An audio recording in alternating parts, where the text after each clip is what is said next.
Simon & Schuster Audio presents The World That Wasn't, Henry Wallace and the Fate of the American Century, by Benn Steil, read by Stephen Graybill, a proud SAG-AFTRA member. 1. Why Wallace? We want Wallace! We want Wallace! Claude Pepper's heart was racing. This was it, the senator thought.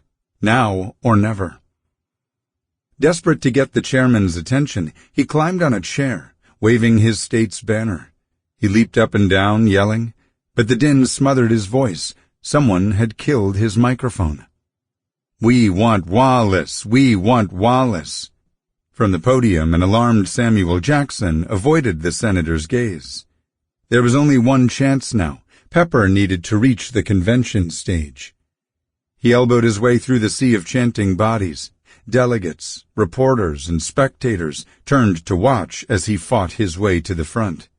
If he could get there in time, he could nominate Henry Wallace. Now, while the hall was his. The vice president would not only keep his post, but would become the frail president's heir apparent.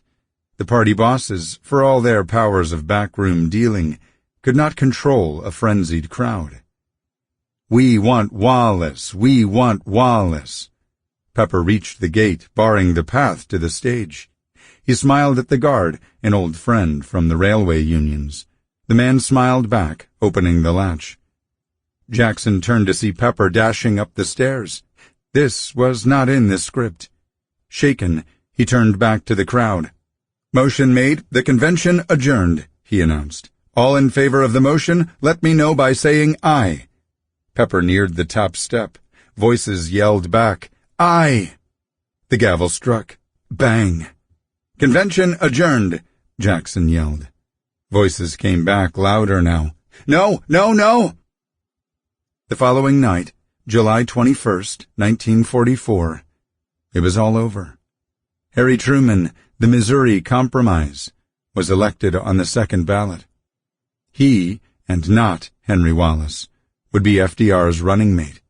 He, and not Henry Wallace, would become President of the United States.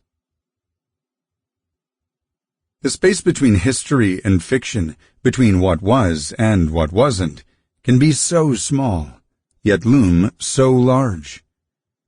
Jackson would later tell Pepper that he hated what he had done. But what if the senator had been quicker to the podium? The failed nomination of Henry Wallace remains one of history's fascinating what-ifs, perpetually reversed. Sample complete. Ready to continue?